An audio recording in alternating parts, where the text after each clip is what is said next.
The heat was already settled deep in the sand when the patrol traced its slow arc along the scrub line, where branches, like ribs, leaned into the prevailing wind. Tracks were softened by last night's drift, now faint. Even the insects seemed subdued, as if the entire day was holding its breath, waiting for something. Then, against the pale ground, a shape appeared, lion-colored and wrong, lying where no healthy animal would ever choose to rest. It was too still, too exposed. He halted before his boots could disturb the nearest print. The man had learned long ago to let distance speak first, to interpret small changes before offering his own presence. The lion's flank rose, but barely. Flies worried persistently at the corner of one eye. The ears remained motionless, unswiveling. Only the tail tip moved once, a weak flick, more a reflex than a true warning. Between the lion and the scrub, the sand had been scraped into a shallow furrow, evidence the animal had tried, and failed, to pull itself backward into cover. The foreleg nearest the thorns lay at an angle that caused the man's throat to tighten. Where the sand had shifted, a rusted trap lay half buried. Its jaws, clamped over the lower limb, bit deep into fur and skin. A chain vanished beneath a crust of grit, anchored to something heavy meant to hold. He crouched, keeping his body low, palms open and resting at his sides. The lion's eyes tracked him in slow, deliberate arcs, pupils narrowed to slits against the intense brightness.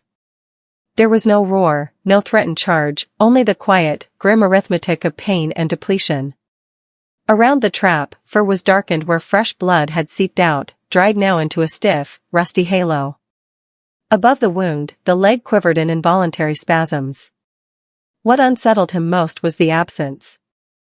No answering grunts from a pride. No watchful lionesses lurking in the brush. No cub tracks pressed into the scene. A trapped lion was rarely alone unless something had driven the others away, or it had crawled beyond their range in a final, desperate effort to escape the struggle. He took a step, and the lion's mouth parted slightly as its breath came in shallow, rapid pants.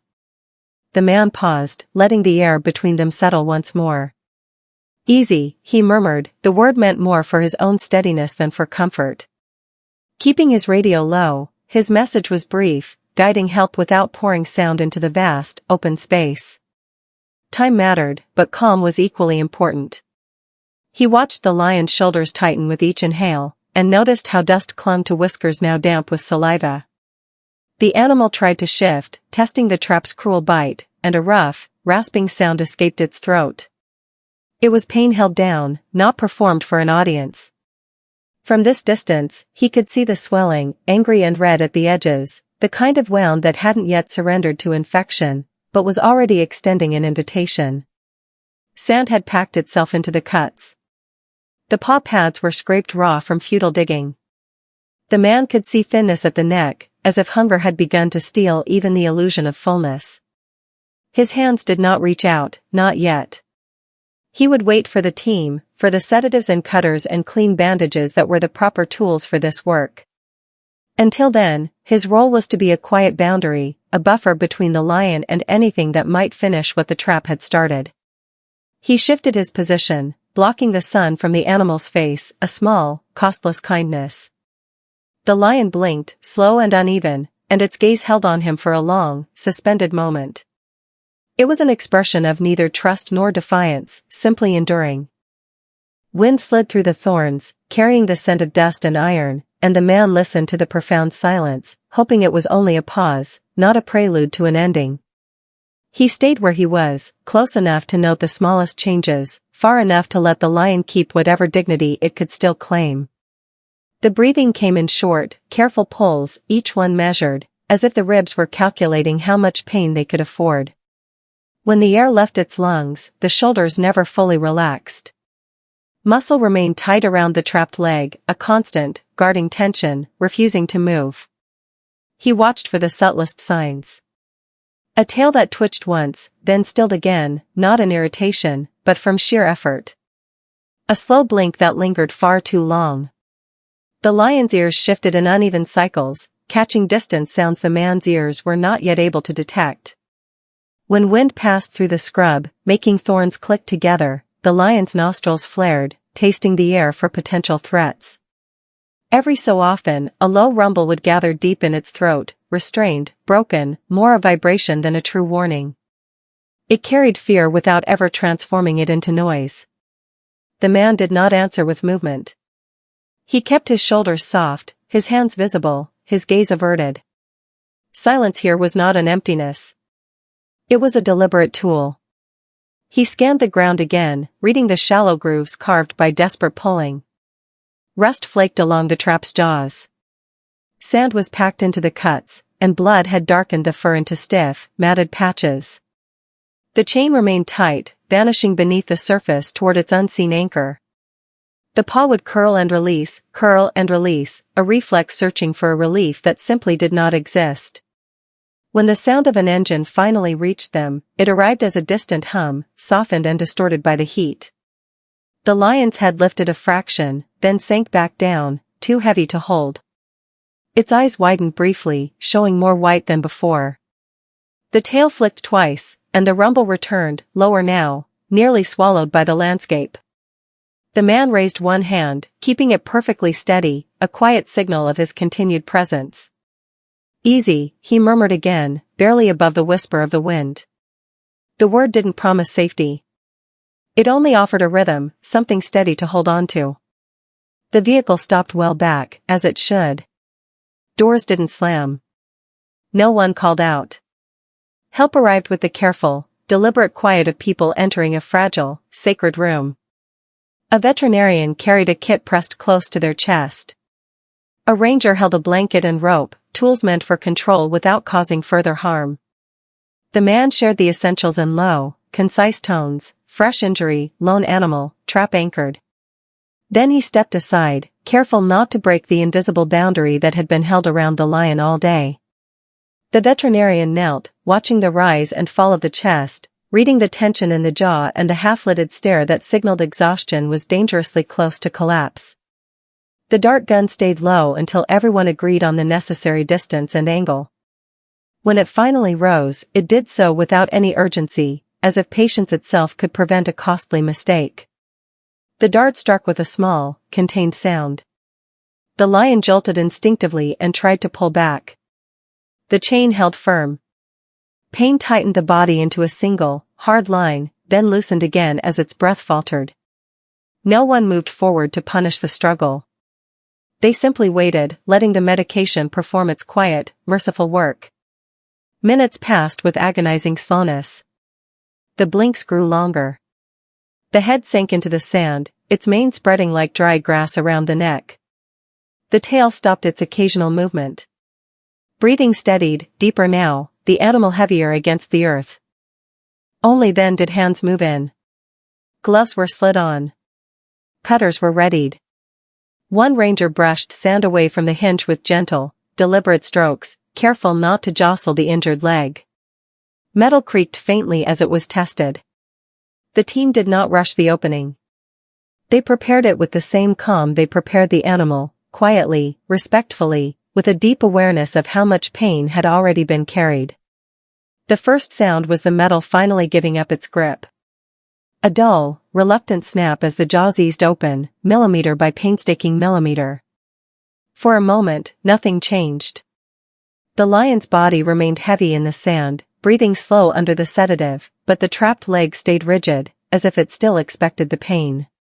Then, all at once, the tension released, and the limb fell into the shallow groove it had carved, leaving behind a crescent of crushed fur and raw, exposed skin.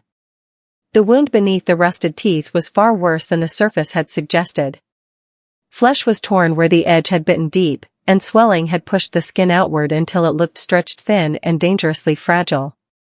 A thin line of blood appeared as the pressure lifted, dark at first, then brightening where it met the air. Sand clung to everything, stuck to the wetness, lodged in the folds, pressed into the places that would take the longest to heal. The veterinarian did not flinch. Their hands moved with a practiced, ingrained gentleness, as if every touch was being carefully measured against the animal's remaining strength. A ranger steadied the leg from above the joint, careful to avoid the damaged area, keeping the limb aligned so the muscles would not spasm. Another brushed away loose grit with gauze, not scrubbing, not forcing, just lifting the smallest grains so they wouldn't be carried deeper into the wound. Even sedated, the lion remained present.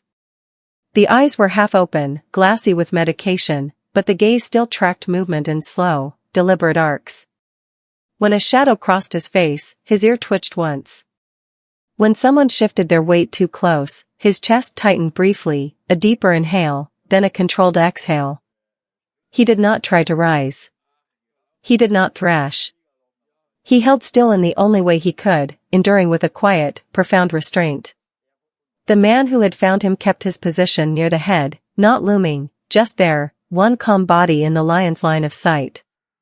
He watched the muzzle for changes, the whiskers for tremors, the slight parting of the mouth that meant pain was cutting through the sedative.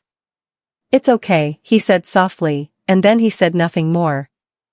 Antiseptic was poured in slow, careful streams, cool against the heat-baked skin. The liquid carried sand away in muddy rivulets, revealing the true shape of the injury, jagged edges, bruised tissue, a deep groove where metal had pressed for endless hours. The smell of iron and medication mixed with the dry, familiar scent of thorn and dust.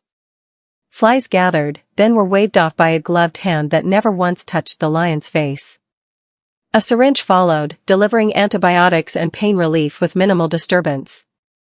Bandage material was prepared nearby, cut to length, rolled and ready, ensuring there would be no searching, no wasted movement. Time mattered now in a different way, not in panic, but in precision. Every second the wound stayed open to the heat and grit was another risk the team refused to take. When they wrapped the leg, they wrapped it firm enough to protect, yet loose enough to allow for swelling. Fingers checked circulation at the paw, felt for warmth, watched the pads for healthy color. The lion's breathing remained steady, a slow rise and fall that matched the careful pace of the hands working over him and around him. The scrub stood quiet. They worked as if the land itself was listening, and the lion deserved every single breath they took. Wind pushed through thorns and carried the faint rattle of dry leaves. No pride appeared from the distance. No answering call drifted back on the breeze. There was only the steady, respectful hush of people doing what they could, touching as little as possible, healing as much as they dared, and letting the lion remain exactly what he was, wild, injured, and still, impossibly, holding on. When the last wrap was secured and the tools were gathered away, the team pulled back with the same care they had arrived with. Hands retreated slowly, footsteps softened. Even the vehicle stayed silent in the background, held at a respectful distance, as if noise alone could bruise what was left of the fragile moment. The veterinarian watched the lion's chest and counted the rhythm of his breath. The sedative had been measured to keep pain low without stealing too much of his remaining strength. Now, in small signs, the body began to return to itself. An ear flicking toward a sound. A deeper inhale. A subtle tightening of the shoulders beneath the heavy mane. The lion's eyes cleared by degrees. It was no sudden awakening, only a slow, gradual return to awareness. His head lifted first, heavy and hesitant. Sand slid from his whiskers.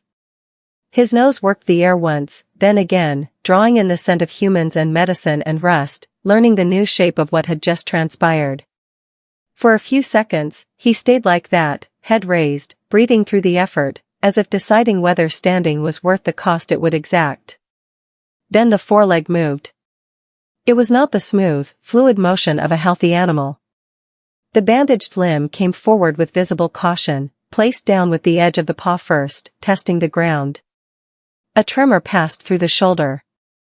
The muscles behind the ribs tightened. The lion pushed up in stages, the front half lifting first, then the rear, his hind legs straightening with a shaky strength that seemed borrowed rather than truly owned. He stood. The man closest to him did not step back in alarm. He didn't step forward either. He simply held still, letting the lion find his balance without being forced to confront fear. Around them, the other rangers paused mid-motion, their bodies turned slightly away so they wouldn't feel like a confining wall. Everyone kept their hands low. Nothing in their posture asked the lion to perform gratitude. Nothing demanded a direction from him. The lion swayed once, corrected himself, then steadied. His tail hung loose behind him, not raised, not lashing, just heavy with profound fatigue. The mane along his shoulders shifted in the wind, duller than it should have been, dust caught in its strands. He stared into the open stretch of scrub ahead, the obvious path back to cover, where thorns could hide him and shade could collect beneath the branches. For a breath, it seemed he would go. He took one step toward the scrub line, then stopped. As if pulled by something quiet and deeply unfamiliar, the head turned slowly. The lion looked back toward the man who had first crouched in the sand, who had waited without pushing, who had spoken only when the silence needed a fragile thread to hold on to. No one moved. No one spoke. The lion's gaze stayed fixed, steady, and utterly unblinking. Then, with a kind of measured, deliberate resolve, he shifted his weight and turned fully away from the thorns. He began to walk back across the sand, toward the man. Each step was careful, the bandaged leg placed gently, never rushed. The distance between them closed as if the air itself had softened, making way. The man did not reach out.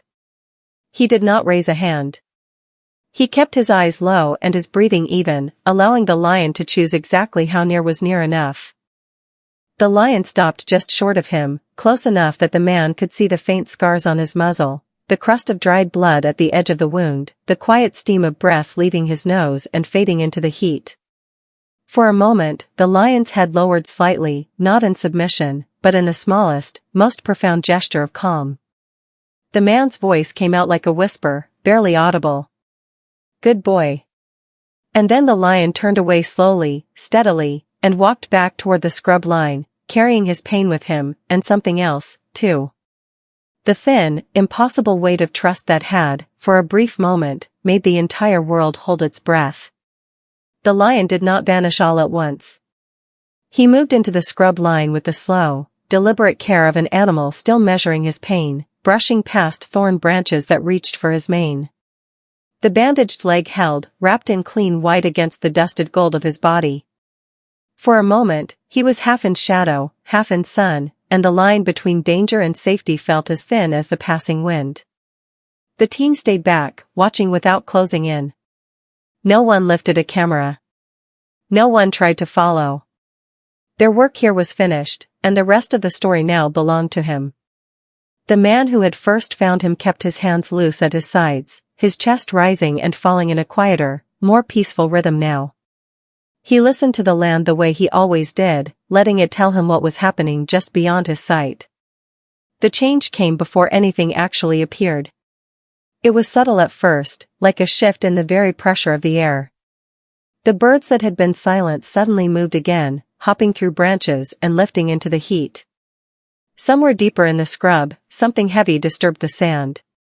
Soft footfalls, spaced with deliberate purpose. The lion's head lifted and his ears angled forward, sharper than they had been since the morning.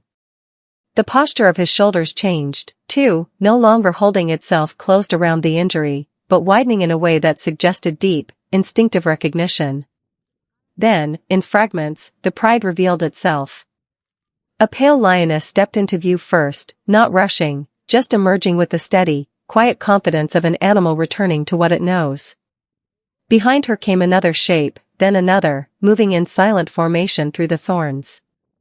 Their bodies were low and controlled, eyes scanning, nostrils flaring as they tasted the strange scent of unfamiliar humans and antiseptic clinging to the wind. The lion stood still as they approached. He did not call out. He did not run to them, but his tail lifted slightly, no longer heavy and dropped, and the muscles along his back tightened with a strength that looked more familiar, more like his own. When the closest lioness reached him, she touched her muzzle to his shoulder with a brief, gentle contact. The motion was small, but it steadied him, as if it reminded his body exactly where it belonged. Another lioness circled behind, sniffing the bandage, pausing where the smell of blood and clean cloth met. Her ears flicked once, and she moved away without any sign of agitation. A younger animal lingered at the edge, watching the humans from a safe distance, uncertain, then slowly eased back into the group. No one challenged. No one panicked. The pride simply reassembled around their injured male, anchoring him once again to the world that had been temporarily missing. The humans took that as their sign. They stepped back slowly, creating more space with each quiet, deliberate pace. Careful not to turn their backs too quickly, careful not to carry sudden movement into a moment that no longer belonged to them. The man kept his gaze low, the way respect was shown here, and let the lion have his pride without any final claim. As the vehicle rolled away, the scrub line swallowed the shapes one by one. The last thing visible was the lion's mane, catching the light between the thorns, then disappearing into shadow. Wind moved through the grass in soft waves, and somewhere far beyond, the land continued, vast and indifferent, yet holding, for just a brief moment longer, the memory of what the lion had chosen to.